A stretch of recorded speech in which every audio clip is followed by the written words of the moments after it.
શું આ ત્રીજા વિશ્વયુદ્ધની તૈયારી છે?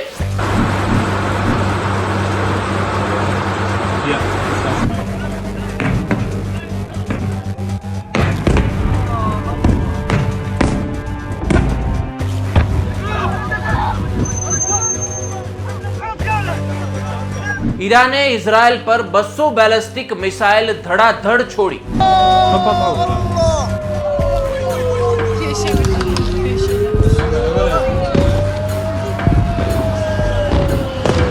શું બંને દેશો વચ્ચે વધી રહેલો તણાવ ભારત માટે ચિંતાનો વિષય?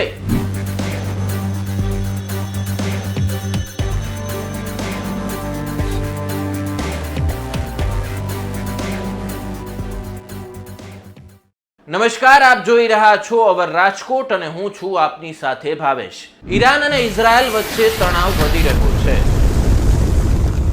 હમાસ ચીફ હાનિયા અને હિઝબુલ્લાહના પ્રમુખ નસરલ્લાહનો ખાત્મો બોલાવ્યા બાદ એવી આશંકા વ્યક્ત કરવામાં આવી રહી હતી કે ઈરાન ઇઝરાયલ સામે બદલો લેશે અને એવું જ થયું. ઈરાને બદલો લેવા ઇઝરાયલ પર એક પછી એક એમ ધડાધડ 200 બેલિસ્ટિક મિસાઇલો છોડી દીધી હતી. આ બાજુ ઇઝરાયેલી સુરક્ષા દળના પ્રમુખે આઈડીએફ સ્પોકન પર્સને ઈરાનને પડકાર ફેંકતા કહ્યું છે કે ઈરાને હુમલો કરીને ભૂલ કરી છે. Iran's attack is a severe and dangerous escalation. There will be consequences. Our defensive and offensive capabilities are at the highest levels of readiness. Our operational plans are ready. We will respond wherever, whenever, and however we choose, in accordance with the directive of the government of Israel. Iran and its proxies have been attacking Israel since the 7th of October on 7 fronts. Iran and its proxies seek the destruction of Israel. The Israel Defense Forces will continue doing everything necessary to defend the state of Israel. આ હુમલાનો અમે જડબાતોડ જવાબ આપીશું. અમે ગમે ત્યારે હુમલો કરીશું, જેના માટે ઈરાન તૈયાર રહે તેવી આઈડીએફ સ્પોકન પર્સને ઈરાનને ચેતવણી આપી છે અને હિઝબુલ્લાહના સ્થાનો પર જમીની હુમલા શરૂ કર્યા છે. ઇઝરાયલની સૌથી ખતરનાક ગોલાની બ્રિગેડ ગ્રાઉન્ડ ઓપરેશનને અંજામ આપવા મેદાનમાં છે, ત્યારે ગોલાની બ્રિગેડનો એક વિડીયો સોશિયલ મીડિયા પર વાયરલ થઈ રહ્યો છે.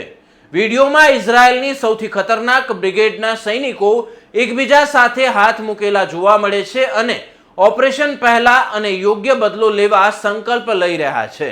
બ્રિગેડના જવાનો મેદાને જંગમાં ઉતરતા પહેલા ગીત ગાતા જોવા મળી રહ્યા છે.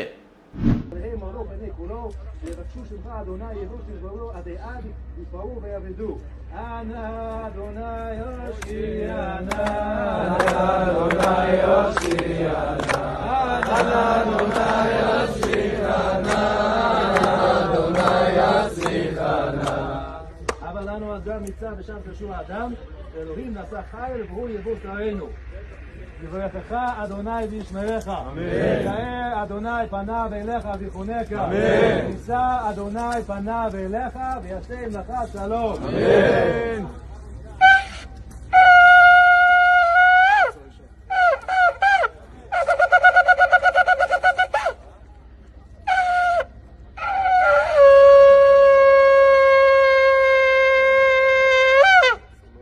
שכולם שנה טובה. આ બંને દેશો વચ્ચે વધી રહેલો તણાવ ભારત માટે ચિંતાનો વિષય છે. મધ્ય પૂર્વના આ બંને દેશો એવા છે કે જેની સાથે ભારતના સંબંધો સારા છે, પરંતુ જ્યારે સૌથી ખાસ અને મહત્વની વાત આવે છે ત્યારે ઇઝરાયલ ઈરાન કરતા આગળ નીકળી જાય છે. જો છેલ્લા 5 વર્ષના લેખાજોખા જોવામાં આવે તો ભારત અને ઇઝરાયલ વચ્ચે વેપાર 2 ગણો વધ્યો છે, જ્યારે ઈરાન અને ભારત વચ્ચેનો વેપાર ઓછો થયો છે. નિષ્ણાંતોનું માનવું છે કે વ્યાપાર વધવો એ 2 દેશો વચ્ચે મજબૂત સંબંધો હોવાનો પુરાવો છે. ઈરાને ઇઝરાયલના તેલ, અવીવ, જેરુસલેમ તેમજ અન્ય ઘણા શહેરો પર ઝડપી મિસાઇલ હુમલા કર્યા. આ પછી ઇઝરાયલે પણ વચન આપ્યું છે કે ઈરાનને તેની કિંમત ચૂકવવી પડશે. આ બધાની વચ્ચે ભારત સરકાર આ બાબત પર નજર રાખી રહી છે. વિદેશ મંત્રાલયે એક એડવાઇઝરી બહાર પાડીને ભારતીય પ્રવાસીઓને ઈરાનની મુસાફરી ટાળવાની સલાહ આપી છે. પાકી મિત્રતામાંથી દુશ્મનીની શરૂઆત ક્યારથી થઈ? 1990ના દાયકા સુધીમાં ઇઝરાયલ અને ઈરાન વચ્ચે સહયોગનો યુગ લગભગ સમાપ્ત થઈ ગયો હતો. ભૌગોલિક રાજકીય પરિબળો જેવા કે આરબ સમાજવાદ, સોવિયત પ્રભાવ અને ઈરાકનો ખતરો જે એક સમયે તેમને એક જૂથ કરતા હતા તે ગાયબ થઈ ગયા હતા, જેના કારણે સહયોગનું કોઈ કારણ નહોતું બચ્યું. ત્યારબાદ ઈરાને ઇઝરાયલ વિરોધી વિચારધારા અપનાવી. ઈરાને ઇઝરાયલ સાથેના સંઘર્ષમાં હિઝબુલ્લાહ અને હમાસ જેવા જૂથોને સમર્થન આપ્યું. 2000ના દાયકાની શરૂઆતમાં ઈરાનના પ્રમુખ મહમૂદ અહમદીનેજાદની ચૂંટણી, નરસંહારનો ઇનકાર અને ઇઝરાયલ વિરુદ્ધ આક્રમક નિવેદનોએ તણાવમાં વધારો કર્યો. ત્યારબાદ ઈરાન આ ક્ષેત્રમાં ઇઝરાયલનો સૌથી પ્રમુખ વિરોધી બની ગયું. હવે મિડલ ઈસ્ટના આ બંને દેશો સંપૂર્ણ રીતે યુદ્ધની કગાર પર છે. ઈરાન અને ઇઝરાયલ યુદ્ધની ભારત પર શું અસર? ઈરાન અને ઇઝરાયલ વચ્ચે વધતા તણાવની અસર ક્રૂડ ઓઇલ પર પડશે. ભારત પોતાની જરૂરિયાતના 85% ક્રૂડ ઓઇલની આયાત કરે છે અને તેના કુલ વપરાશના 7% સાઉદી અરેબિયા, કુવૈત અને ઈરાકમાંથી લે છે. આવી સ્થિતિમાં આ યુદ્ધ ભારત માટે મોટો પડકાર બની શકે છે. ક્રૂડ ઓઇલ ઉપરાંત ભારતે 1992માં ઇઝરાયલ સાથે રાજદ્વારી સંબંધો સ્થાપ્યા હતા. ત્યારથી બંને દેશો વચ્ચેના વેપાર નોંધપાત્ર રીતે વધી રહ્યા છે. તે 1992માં લગભગ $200 બિલિયનથી વધીને નાણાકીય વર્ષ 2022-23માં $10.7 બિલિયન થઈ ગયું છે. છેલ્લા 4 વર્ષમાં આ વધારો ઝડપી બન્યો છે. આ સમયગાળા દરમિયાન વેપાર પણ બમણો થયો છે. નાણાકીય વર્ષ 2023-24ના પ્રથમ 10 મહિના દરમિયાન ભારત અને ઇઝરાયલ દ્વિપક્ષીય વેપાર 5.75 બિલિયન સુધી પહોંચી ગયો છે. નાણાકીય વર્ષ 2022-23 દરમિયાન ભારતના કુલ $1,167 અબજ ના વેપારમાં ઇઝરાયલનો હિસ્સો 0.92% હતો.